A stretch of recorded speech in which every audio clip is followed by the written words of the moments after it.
Le coup d'envoi de ce choc de la troisième et dernière journée de ce groupe C. Le Maroc face à la Côte d'Ivoire, les Ivoiriens qui n'ont pas d'autre choix que de s'imposer pour rester en vie dans cette Coupe d'Afrique des Nations 2017 face à un Maroc qui est mieux placé au coup d'envoi de ce match, qui n'aurait besoin que d'un petit point simplement pour assurer sa qualification.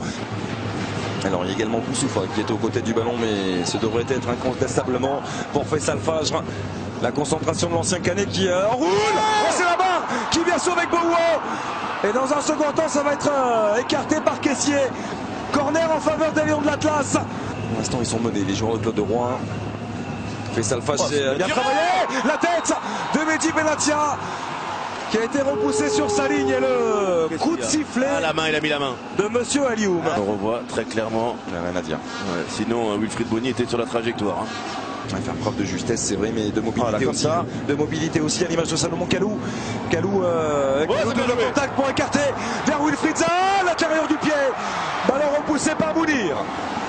La première opportunité dans cette deuxième période sur un coup de pied arrêté avec le pied droit de Boussoufa pour emmener le danger dans cette surface. La sortie de Bowo, elle est un peu manquée. Mehdi Benatia, c'est au-dessus. Très belle situation. Et Serge Aurier contré, c'est récupéré par Nabil Dirar qui peut écarter aussitôt vers Nesri. C'est bien fait, une touche pour Rachid Alioui.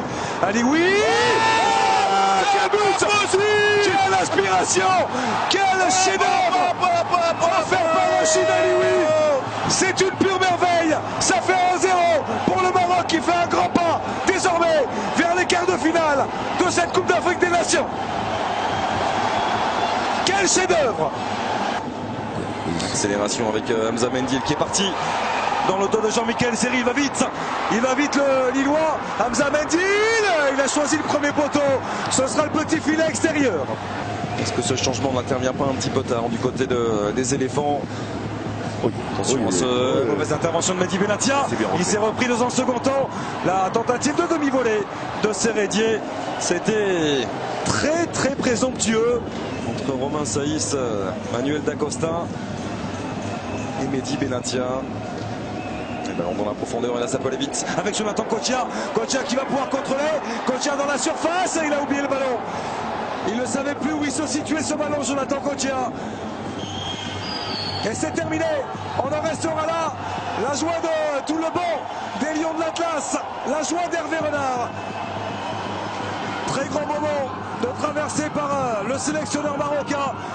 Une joie très contenue. Le Maroc se qualifie pour les quarts de finale de cette Coupe d'Afrique des Nations. Il n'avait plus connu cela depuis 2004. Les Lions d'Atlas. Hervé Renard leur permet de retrouver ces grands moments en cette magnifique compétition. Victoire 1-0 du Maroc qui élimine le tenant du titre.